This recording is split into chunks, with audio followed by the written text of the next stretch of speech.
అవాంఛిత రోమాలకి చక్కటి వైద్యం అనేటువంటి అంశాన్ని గురించి తెలుసుకోబోతున్నాం. గత కొన్ని వీడియోల్లో కూడా అవాంఛిత రోమాల సమస్య ఎవరిలో వస్తుంది, ఎందుకు వస్తుంది, వచ్చినప్పుడు ఇలాంటి ఇబ్బందులు ఉంటాయి, ఆ యొక్క సమస్య ఉన్నప్పుడు క్షేమదాయకంగా మీకై మీరు తయారు చేసుకోదగ్గ సులువైనటువంటి చికిత్సా విధానాలేంటి మొదలు వివరాలు తెలియజేయడం జరిగింది. ఈ వీడియోలో మరొక ఫార్ములాని ఈ యొక్క అవాంఛిత రోమాల సమస్య తగ్గేందుకు పైపూత ముందుగా మనం తెలుసుకోబోతూ ఉన్నాం. ఈ అవాంఛిత రోమాల సమస్యనే అన్వాంటెడ్ హెయిర్స్ అనేటువంటి పేరుతో సర్వసాధారణంగా పిలుస్తూ ఉంటారు. ఈ రోజుల్లో ఆధునిక నాగరిక సమాజ పుణ్యం అని చెప్పేసి చాలా మందిలో మహిళలని వేధించి పీడించి మానసికంగా కుంగదీసేటువంటి ప్రధానమైనటువంటి సమస్యగా ఈ యొక్క అవాంఛిత రోమాల సమస్య కూర్చుందనమాట. అంటే యువతుల్లో, అదేవిధంగా మాతృమూర్తుల్లో, స్త్రీలలో ముఖం మీద, మీసాల మీద, గడ్డల ప్రాంతాల్లో వెంట్రుకలు వచ్చేటువంటి పరిస్థితి ఏర్పడుతూ ఉంటుంది.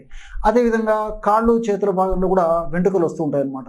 వీటికి సంబంధించి మానసికంగా వాళ్ళు పడేటువంటి బాధ వర్ణాతీతం. నిజంగా చెప్పాలంటే చాలా వరకు చాలా మందిలో అవాంఛిత రోమాల సమస్య కలిగేందుకు కారణాలు ఇంటర్నల్గా ఉంటాయన్నమాట. అంటే గర్భాశయానికి సంబంధించినటువంటి సమస్యలు, హార్మోన్లకు సంబంధించినటువంటి సమస్యలు, ఇలాంటి సమస్యలు ఉన్నటువంటి వాళ్ళలోనే ఈ యొక్క అవాంఛిత రోమాల యొక్క సమస్య కలుగుతూ ఉంటుందన్నమాట. కానీ కొంతమందిలో ఎలాంటి సమస్యలు ఉండవు, కానీ మరి ఈ అవాంఛిత రోమాల సమస్యతో బాధపడుతుంటారు. ఏది ఏమైనప్పటికీ అవాంఛిత రోమాల సమస్య ఎదురైనప్పుడు లక్షణాత్మకంగా కాకుండా కారణాత్మకంగా చికిత్స తీసుకోవడం వల్ల సమస్య మరలా పునరావృతం కాకుండా ఉంటుందన్నమాట.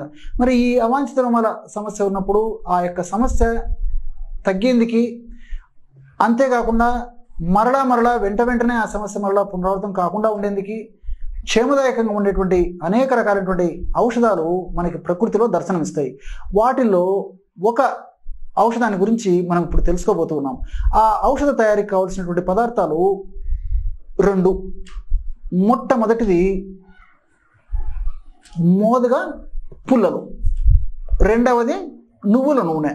మోదుగ పుల్లలు తెలుసు కదా, పలాస వృక్షం అని చెప్పి చెప్తూ ఉంటారు అనమాట. మోదుగ పుల్లలు, ఆ యొక్క మోదుగ పుల్లలు మనం తెచ్చుకొని చిన్న చిన్న ముక్కలుగా చేసేసి ఎండించేసేసి మనం ఔషధంగా తయారు చేసుకోవాలి. ఎలాగంటే బాగా ఎండించినటువంటి ఈ మోదుగ పుల్లల్ని కాల్చేసేయాలన్నమాట. కాల్చడం వల్ల చక్కటి బూడిద ఈ విధంగా తయారైపోతుంది అనమాట. చూసారు కదా, మోదుగ పుల్లల బూడిద ఇలాగ తయారైపోతుంది. అంటే బాగా కాల్చేసేసి ఈ విధంగా తెల్లగా బూడిదలాగా అయిన తర్వాత, చల్లారిన తర్వాత దీన్ని బాగా నూరేసేసి జల్లి పట్టేసేసి ఒక సీసాలో నిల్వ ఉంచుకోవాలన్నమాట. ఈ విధంగా తయారు చేసుకున్నటువంటి ఈ యొక్క మోదుగ చెక్క బూడిదని మనం పైపూత మందుగా వాడుకోవాలి. ఎలాగంటే రోజు ఒక్కసారి తగినంత మోదుగ చెక్క బూడిద తీసుకోండి.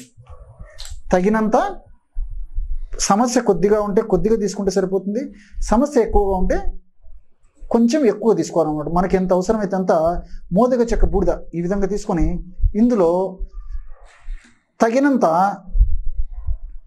నువ్వుల నూనె, మనకు నువ్వుల నూనె మన ఇంట్లో ఉంటుంది. అదేవిధంగా సంవత్సరం అంతా కూడా మనకి డిపార్ట్మెంటల్ స్టోర్స్లో, అదేవిధంగా పచారీ కొట్లలో, ఇలాగా ప్రతి చోట కూడా మనకి సంవత్సరం అంతా కూడా మనకి దొరుకుతూ ఉంటుంది అనమాట నువ్వుల నూనె. ఈ నువ్వుల నూనెను ఈ యొక్క పద్ధతిలో ఉపయోగించడం వల్ల ఆ అవాంఛిత రోమాల సమస్య చాలా త్వరగా తగ్గిపోయేటువంటి పరిస్థితి ఏర్పడుతుంది అనమాట. చూడండి, తగినంత ఈ యొక్క చూర్ణాన్ని తీసుకోవాలి. అంటే మోదుగ పుల్లల యొక్క బూడిద తీసుకోవాలి. ఆ మోదుగ పుల్లల బూడిదలో తగినంత నువ్వుల నూనె కలపాలి. చూడండి, బ్రహ్మాండమైనటువంటి ఔషధం రెడీ అయిపోయింది. పైపూత మందుగా అవాంఛిత రోమాలు తొలగించేందుకు అద్భుతమైనటువంటి ఔషధం రెడీ అయిపోయింది. ఈ విధంగా తయారు చేసుకున్నటువంటి ఈ యొక్క ఔషధాన్ని అవాంఛిత రోమాల సమస్య ఉన్నటువంటి ప్రాంతంలో కొద్దిగా అప్లై చేసి ఒక 2 లేదా 3 నిమిషాల పాటు బాగా మర్దన చేసేయాలన్నమాట. ఈ విధంగా మర్దన చేసి తర్వాత మళ్ళీ ఇదే ఔషధాన్ని పైపూత మందుగా పూసి 1 గంట ఆగిన తర్వాత గోరువెచ్చని నీటితో కడిగేయడం కానీ తుడిచివేస్తుండడం కానీ చేయాలి. ఈ విధంగా క్రమం తప్పకుండా రోజు ఒక్కసారి ఈ యొక్క ఔషధాన్ని వాడుకోవడం వల్ల ఫలితాలు చాలా అద్భుతంగా, సమర్థవంతంగా, శీఘ్రంగా ఉండేదానికి అవకాశం ఏర్పడుతుంది. మరి ఈ అవాంఛిత రోమాల గురించి నేను ఇంతకుముందు చెప్పాను కదా, కారణానుగతంగా చికిత్స తీసుకోవడం వల్ల ఫలితాలు ఇంకా ఆశాజనకంగా ఉంటాయన్నమాట. కాబట్టి కారణాన్ని బట్టి ఆ యొక్క చికిత్స ఇంటర్నల్ కూడా తీసుకోవాలి. ఈ అవాంఛిత రోమాలకు సంబంధించి పైపూత మందుగా కూడా అనేక రకాలైనటువంటి ఔషధాలు చెప్పాను. కాబట్టి ఇవన్నీ కూడా చాలా అద్భుతంగా పనిచేసేవి. శరీర ప్రకృతిని బట్టి వాటి యొక్క ఫలితాలు ఆధారపడేటటువంటి పరిస్థితి ఏర్పడుతుంది. ఈ అవాంఛిత రోమాలకి కడుపులోకి వాడేటువంటి ఔషధాలు కూడా ఆయుర్వేద వైద్యంలో అనేక రకాలుగా ఉన్నాయన్నమాట. వాటిల్లో అశోకాధివటి, అశోకారిష్ట, కుమారి ఆసవ, అదేవిధంగా భల్లాతక లేహ్యము, ఇలాగా అనేక రకాలైనటువంటి శతావరి చూర్ణము, శతావరి అది గుడము, ఇలాంటి అనేక రకాలైనటువంటి ఔషధాలు కూడా ఉన్నాయన్నమాట. మరి ఇవి వైద్యుల పర్యవేక్షణలోనే వాడుకోవాలి. అంటే వైద్యుల వద్దకు వెళ్ళినప్పుడు మన సమస్య వాళ్ళు కూలంకషంగా చర్చించి ఆ సమస్యకు తగినట్లు కారణానుగతమైనటువంటి చికిత్స వాళ్ళు నిర్ణయించి ఆ యొక్క వ్యాధిని బట్టి, వ్యాధి తీవ్రతను బట్టి, వ్యవస్థను బట్టి, వ్యాధి యొక్క ఉధృతిని బట్టి మీకు తగినటువంటి ఔషధాన్ని ఎంపిక చేసి ఇలాంటి ఔషధాల్లో ఆ యొక్క ఔషధాన్ని కొన్నాళ్ల పాటు వాడిస్తారు. కాబట్టి అలాగ వాడుకోవడం వల్ల ఆ యొక్క సమస్య మరలా పునరావృతం కాకుండా ఉంటుంది.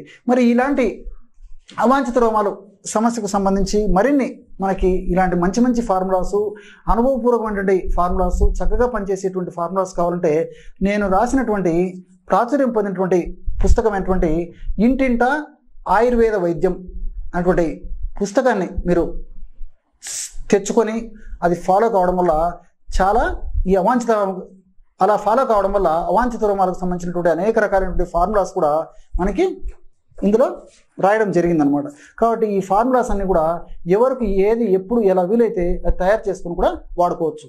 అంతేకాకుండా ఈ పుస్తకంలో ఇలాంటివి అనేక రకాలైనటువంటి దైనందిన జీవితంలో ఎదుర్కొనేటువంటి అనేక రకాలైనటువంటి అనారోగ్య సమస్యల గురించి చక్కగా ప్రస్తావించి అవి ఎందుకు వస్తాయి, అవి వచ్చినప్పుడు లక్షణాలు ఎలా ఉంటాయి, మనకై మనం తయారు చేసుకోదగ్గ సులువైనటువంటి చికిత్సా విధానాలు ఏంటి, అదేవిధంగా వైద్యుల వద్దకు ఎప్పుడు వెళ్ళాలి, వైద్యులు పర్యవేక్షణలో ఎలాంటి మందులు తీసుకోవాలనేటువంటి అనేక విషయాలు కూడా ఇందులో వివరించడం జరిగింది. ఉదాహరణకి గ్యాస్ట్రిక్ ట్రబుల్ సంబంధించినవి, మలబద్ధకు సంబంధించినటువంటివి, తలనొప్పికి సంబంధించినటువంటివి, తల తిరగడం అనేటువంటి సమస్యకు సంబంధించి, కిడ్నీలో రాళ్ళకు సంబంధించి, శృంగారపరమైనటువంటి సమస్యలకు సంబంధించి, మాతృమూర్తుల్లో స్త్రీలలో వచ్చేటువంటి సర్వసాధారణమైనటువంటి వ్యాధులైనటువంటి ఈ తెల్ల జలుబు, ఎర్ర జలుబు ఇలాంటి సమస్యలకు సంబంధించినటువంటివి, ఆస్మాకు సంబంధించినటువంటి సమస్యలు, ఇలా అనేక రకాలైనటువంటి సమస్యలు, షుగర్ వ్యాధికి సంబంధించినటువంటి సమస్యలు, చికిత్సా విధానాలు, ఇలా అనేక రకాలుగా ఆ వ్యాధిని గురించి ప్రస్తావించి కూలంకషంగా వ్యాధి లక్షణాలు ప్రస్తావించి చక్కటి చికిత్సా విధానాలు అనేక విధాలుగా వివరించడం జరిగింది. కాబట్టి ఇది ప్రతి ఇంట్లో ఉండదగ్గ దివ్యమైనటువంటి ఒక పుస్తకం అంటే ఆశ్చర్యం కాదనమాట. ఈ పుస్తకం ఉంటే అనేక రకాలకు మనకు వైద్యాన్ని చేసేటువంటి చక్కటి వైద్యం మన వద్ద ఉన్నట్లే. చూశారు కదా, ఎటువంటి చక్కనైనటువంటి ఔషధాన్ని ఈ యొక్క సమస్య తగ్గేందుకు ఈ వీడియోలో తెలుసుకున్నారో. మరొక వీడియోలో మరొక అంశంతో మళ్ళీ కలుద్దాం. అంతవరకు నమస్కారం. మీ చిట్టిపొట్ల.